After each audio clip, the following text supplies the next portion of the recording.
grab a beverage and your knitting, because I want to talk to you about something. You're not going to believe this, but there are knitters who can work on one project at a time. I'm not one of them. No matter how determined I am, it seems like I always have at least a half a dozen projects going at any given time. Right now, I have 10. If this is you too, you're in good company. I know we're not alone. So today I've got my martini and we're going to sit down and we're going to talk about the real reason why I can't be a monogamous knitter. Meet me in the lounge and maybe by the end of this, you will feel better about your pile of whips too. First, let's talk about the obvious one, the allure of a fresh new project. Finding the perfect pattern, selecting exactly the right yarn and the colors, imagining the finished project, swatching until you have the fabric absolutely perfect, and then the thrill of casting on and getting all excited about your new adventure. Nothing beats that fresh start feeling. But here's the catch. That excitement, it's addictive. I'm always finding myself halfway, 3/4 of the way through a project, and then squirrel, there's a new one that I feel like I just have to knit that right now. And before you know it, boom, I've added another whip to the pile. I'm going to discuss this addictive aspect of casting on new projects a little bit later when I tell you in depth about my real reason. Another thing that can get me in cast on mode is yarn. It can all start with a scrumptious new skein of yarn, or even I turn around and I happen to see one of these delicious yarns from my stash, and I look at it and go, I think I know exactly what that can be. Inspiration strikes, I'm off to Ravelry, and the next thing you know, boom, another cast on. I do have a bit of a trick for quieting the noise from my yarn bar behind me. And that is, if I'm really, really feeling intense about casting on with a particular yarn, I'll let myself do a swatch. I'll give you an example. Back sometime in January, I ordered this scrumptious Sonder Yarn Company Sunday Morning DK. And I was so in love with it when it arrived that I just wanted to cast on immediately. I found this pattern by Sari Nordland called the Sveborg pullover. Pretty snazzy, right? And I just wanted to get going on this right away. Now, at the time, I had a number of projects that actually needed to get done for various reasons, and I couldn't put this on the needles right away. So instead, I wound up one skein of this delicious yarn, and I pulled out the pattern, and I knit a swatch so that I could try out the cable pattern and see if I liked the fabric and the needle size I used. And you know what? That was enough. Once I had the swatch done, I was able to put the whole thing away and save it to work on later. So just a little tip. If you just need to scratch that itch a tiny bit, knit a swatch. You may never do anything with it. In fact, I'm using this yarn for a different project now. But now that I've pulled this out again, I'm looking at this and going, maybe I do want to knit this. Yet another thing that makes me break my vow to stick to the projects I already have going is fear of missing out, FOMO. I'm constantly seeing knit-alongs that I want to join. Every month there are more, and they're by people I really, really like, designers I like, patterns I like, people I know who are doing it. I want to be a part of it. I want to be part of the knit-along party fun. In fact, I just finished a mystery knit-along. This is it right here. Laura Nelkin's Cowltopus, which was on through October. Now, it's very cool. I like how it turned out. It's neato. I'm not particularly keen on the fact that it's a hood because I like hoods are not my thing. I'll show you. I mean, it's cute, but it's not me, right? Wrong? Anyway, it was super fun. I'm glad I did it. If you're interested, go check it out. Lauren Elkins, Cowltopus. I will put the link down below in the description box, like I always do. Knit-alongs are like the ultimate knitting community peer pressure. You see everybody else casting on, choosing their colors. You get all excited, see that watching their progress. It's like super contagious. And you don't want to be left behind. Well, it feels like the entire knitting community is working on this project together. Sometimes I just can't resist it, even though all my other whips are calling my name. And there we go again. Bam! Another whip on the pile. Another thing that gets me flipping back and forth between old projects, new projects, old projects, new projects, is that whole project knitter versus process knitter thing. Let's just talk about this for a minute, because it's a huge part of why I have so many whips. Between the two of those, I'd say I'm somewhere in the middle, although I tend to lean a little bit more towards the process side because I'm a learner and I love to learn and try new things. As a process knitter, I'm all about the experience. Learning new stitches, experimenting with new techniques, new knitting methods, new yarns, a new designer. The list is endless. And sometimes the designs can just be like what I call potato chip knitting. You can't stop. You just have to keep going. You have to watch that color change. You have to see that cable progress. One more row, one more row, one more row. You may have experienced this yourself. It's happening to me right now on something I'm working on. I am smack in the middle of this gorgeous pullover sweater by Thea Colman of Baby Cocktails called Pina Colada. I have adored knitting this from the very start, in part because of the way that Thea brings her cable patterns right down into the ribbing. Isn't that incredible? It makes the whole knitting process intriguing right from minute one. There's no just plain ribbing for 3 inches that you can get bored with. You're interested immediately. And then it keeps changing and shifting.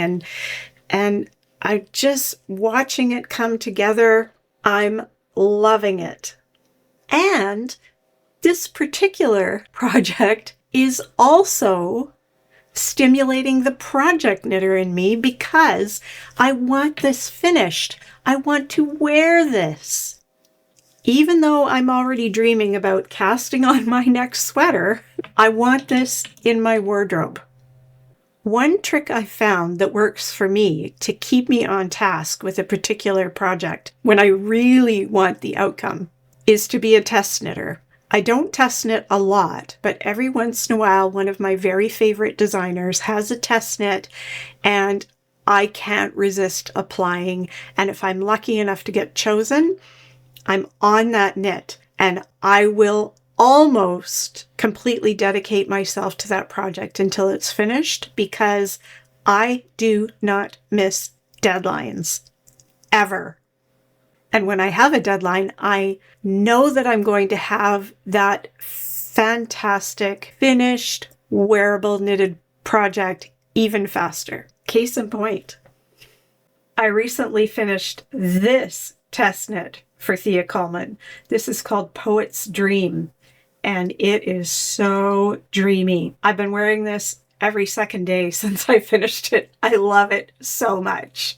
And yet another reason that I can't stay monogamous to one project is that I need different projects going for different purposes. Not one project can work for every situation. or at least not enough to keep me amused in every situation. And having the right project for the right setting is the key. For instance, I always have a small portable project in my little Climbers chalk bag ready to go. If you want to know more about my Climbers chalk bag, take a look at the link up there and go watch my 2 feet, 2 needles video about how I started knitting and walking at the same time. This little bit of deliciousness is the start of Interval Training by Carolyn Bloom. And this is really attracting the process knitter in me more than the project knitter, because once this base knitting is finished, you get to add embroidery over top. So I'm pretty excited about that.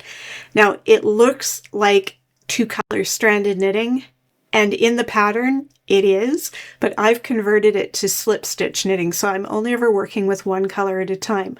So this particular project for me is perfect for working on in the car, while I'm walking, while I'm sitting, waiting in waiting rooms, taking to knit nights. I can take this guy anywhere when I need a project that I don't have to pay a lot of attention to.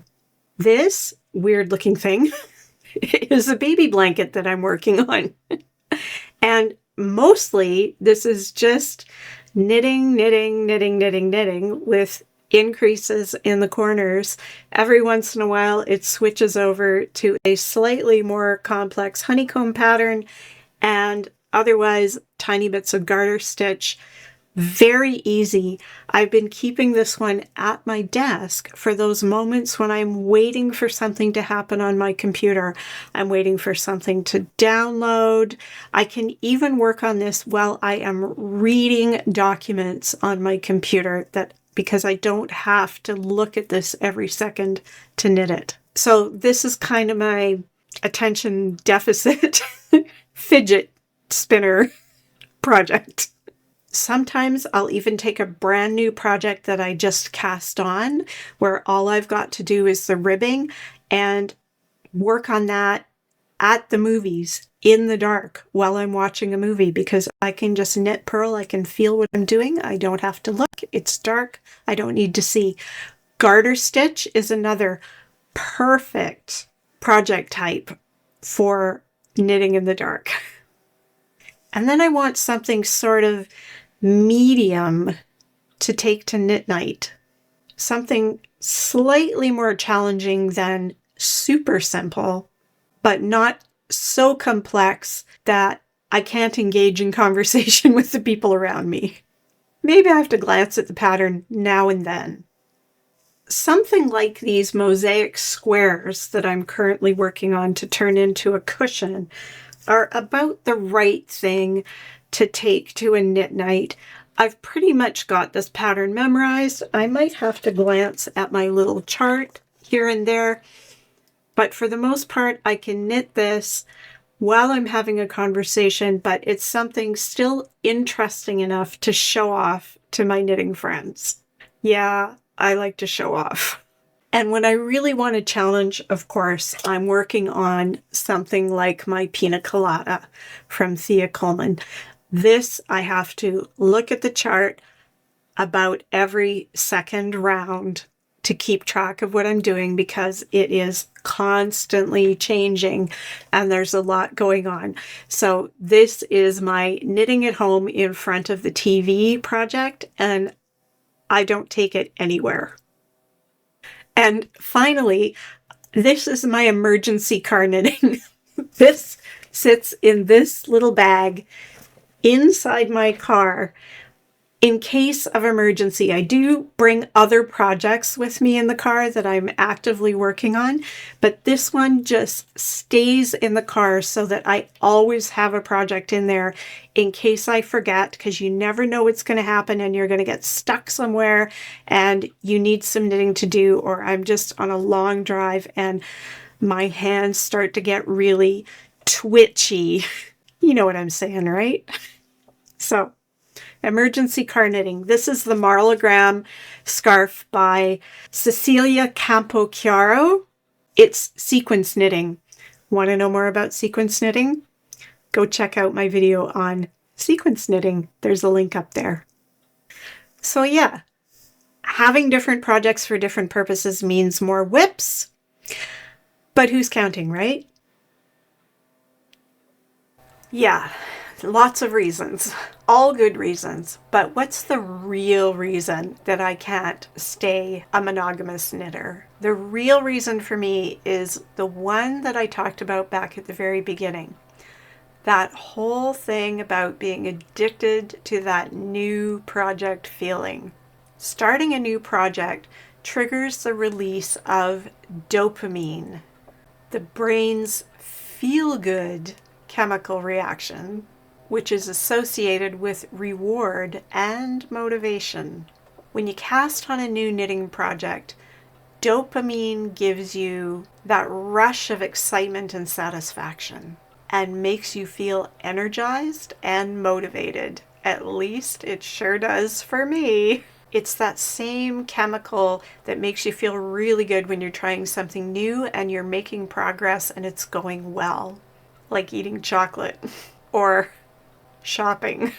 That kind of dopamine boost can make starting a new project absolutely irresistible, which completely explains why knitters and other makers have that compulsion to start new projects, even when they haven't finished the ones they've already got on the go. So at the end of the day, I just have to accept that I am not a monogamous knitter, and I'm never going to be one. And I'm okay with that. In my very first video, episode number 1, I showed all the whips I had on the go when I made that video, and I made a declaration that I wasn't going to cast on anything new until I finished them all. I stuck to that. I was able to do it. And the process of doing that one time, I'm never doing it again, has really helped me with my ability to keep my whips down to a controllable level and not feel overwhelmed by the whips I have. My whole knitting journey is really about creativity, creative expression, and what excites me. Yes, I'm absolutely happy to have finished projects, but it's the knitting itself that's important. If you can relate, and I know you can, drop me a comment. Tell us, how many whips have you got on the go? Make everybody else feel better. I know I'm not the only one juggling more than one project. And if you're one of those monogamous knitters, tell us all how you do it and why you do it. And while you're at it, let me know if you feel like you're more of a project knitter or a process knitter or a bit of both like me. If you had fun with me today, don't forget to give this video a like, subscribe if you haven't subscribed already, and I hope to see you for more video adventures. Who knows, maybe in some of those videos down the line, I'll have finished some of these things. Now, if you want to see how really nerdy I am about the knitting process, go watch this video on how to distill your pattern down to one single page. I say goodbye, Oscar says goodbye, and we'll see you and all of your whips next time. Bye!